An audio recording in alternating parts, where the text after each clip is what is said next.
Okay so मैले यो मोरे रिभरको exit लिएँ भर्खरै है अनि 2.9 किलोमिटर्स 4 मिनटमा है उतातिरको भ्यू देखाउन मन लाग्यो। यस्तो रमाइलो रहेछ ठाउँ चाहिँ पुरा फाँट जस्तो है। दामी रातो गाडी आइरहेको छ उताबाट पनि स्वाटै क्रस भयो। अब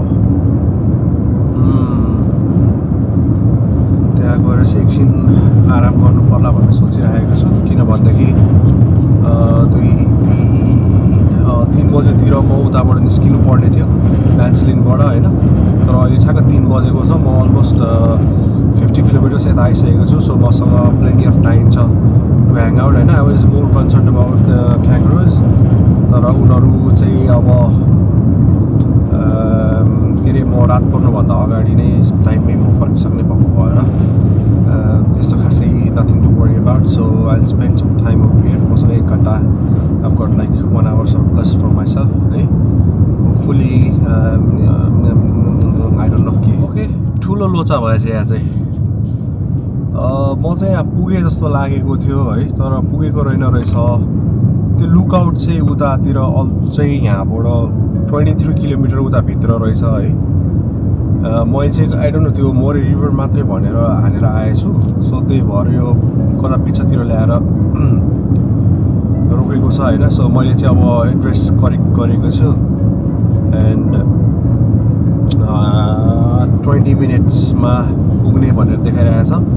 बट लकी कन्ट्री साइड रोडमा यसरी गाडी कुदाउन पाइरहेछ है। सो सबभन्दा रमाइलो भनेको चाहिँ यही हो कि जुन भित्रको बाटोहरूमा यसरी गाडी कुदाउन पाइन्छ नि होइन। लाइक घुम्न पाइन्छ गाडी कुदाउन पाइन्छ इन द सेन्स लाइक घुम्न पाइन्छ भन्नु खोजेको मैले होइन।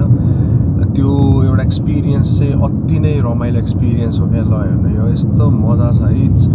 त्यो आई डोन्ट नो त्यो कङ्क्रिट जङ्गलबाट निक्लेर चाहिँ नि यो रियल नेचरभित्र आउँदाखेरि चाहिँ इट फिल्स सो रिवार्डेड है। एकदम आनन्द लाग्छ क्या। रुखहरू है हावा पानी एकदम स्वच्छ सबै कुराहरू धुलो धुवाँबाट टाढा आउँदाखेरि चाहिँ रमाइलो लाग्छ। सो यस अब यहाँबाट 20 किलोमिटर जस्तो छ है। I have to be very careful किनभने बाटो एकदम घुमाउरो छ अनि उकालो ओह्रालो जस्तो पनि रहेछ है। So I have to keep my eyes on the road most of the time. कता भनेको त म अघि नै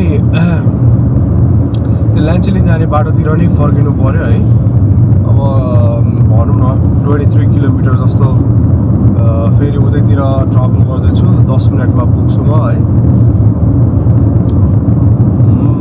अघि जुन बाटो गएको थिएँ त्यही बाटो फेरि फर्किँदैछु। झ्याउ भयो झ्याउ।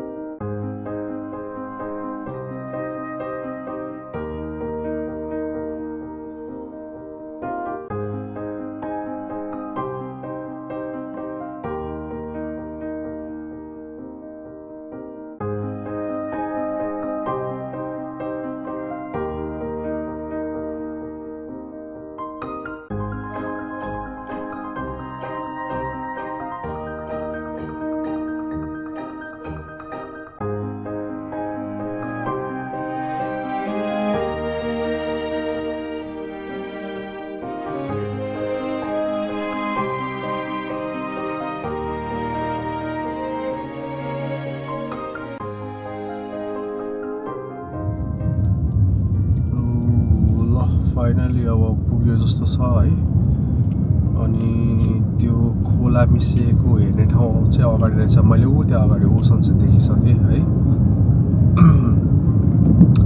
Very excited. यस्तो भ्यू कहिले पनि देखेको छैन। बाटो हराएर आए पनि I hope it's worth it होइन।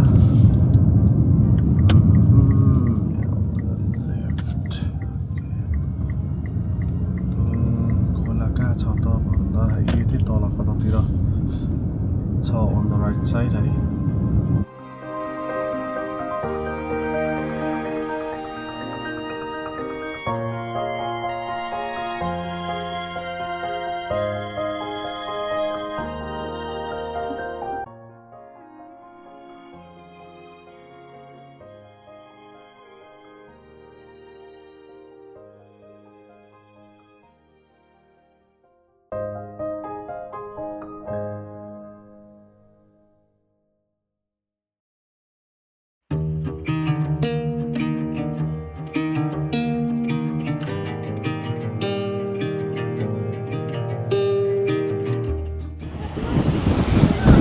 सो म चाहिँ मोरे रिभर आइसकेको छु. इट्स भेरी विन्डी, लास्टै विन्डी छ यहाँ है.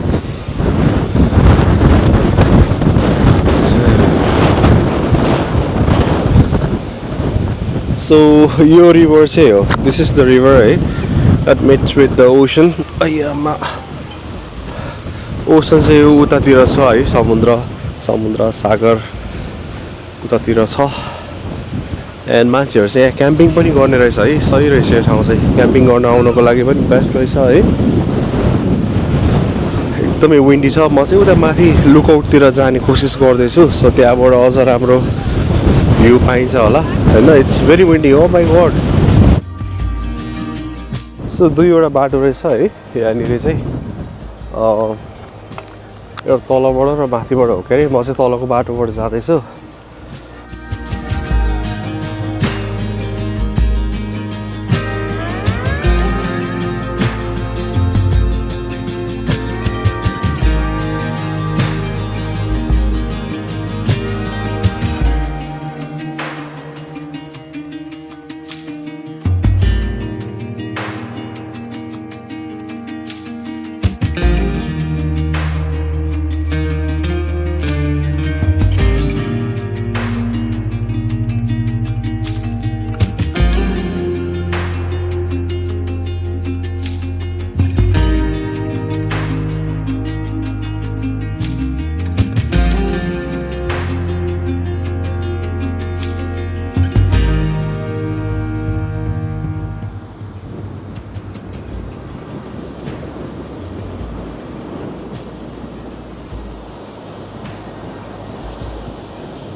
तल एकदमै विन्डी भएको भएर बालुवा उडेको भएर अब यहाँ माथि लुकआउटतिर जाँदैछु. हेरौँ लुकआउटबाट कस्तो भ्यू देखिन्छ.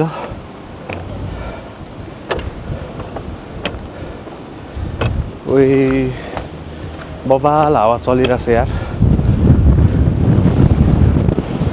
ल दिस इज द भ्यू है. यो खोला चाहिँ यहाँ समुद्रमा आएर मिसिने रहेछ है, Moore river. So this is it. Moore river पनि घुमघाम सक्यो है. हावा त ओ माई गड यस्तो चलेछ कि नेक्स्ट लेभलको हावा चलिरहेछ है. यहाँ चाहिँ धेरै जस्तो मान्छेहरू अब क्याम्पिङ गर्न आउने है रहेछ. अनि पिकनिक यताउतिको लागि चाहिँ दामी नै ठाउँ रहेछ. तर जति राम्रो भए पनि अब यो आइरहनु न यस्तो विन्डी चाहिँ सधैँभरि हुन्छ कि आज मात्रै हो. तर यस्तो विन्डी भयो भने त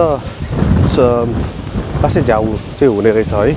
किनभनेदेखि त्यो म्याट उडाउने, खानेकुरा उडाइदिने, यताउति भएपछि त कस्तो पोइन्ट होइन. सबै कुरा समातेर मात्रै बसिराख्नु पऱ्यो भनेदेखि यो उडाउला त्यो उडाउला गरेर. सो रमाइलो चाहिँ रमाइलो छ. बेसिकली अब यो भनेको अलिकति रेयर नै हुन्छ जहाँ चाहिँ अब यो खोलाहरू आएर समुद्रमा मिसिन्छ नि. सिडनीमा एनएसडब्ल्यूमा हुँदाखेरि चाहिँ आई थिङ्क त्यो वाटरमोला भन्ने ठाउँ पनि यस्तै खालको जस्तो लाग्यो कि म त ठ्याक्क त्यो हेर्दाखेरि चाहिँ है. तर त्यो चाहिँ एकदमै आइसोलेटेड ठाउँमा छ. अनि यो चाहिँ एकदम क्याम्पिङहरू पिकनिकहरू गर्नको लागि यो चाहिँ क्याम्प साइट हो.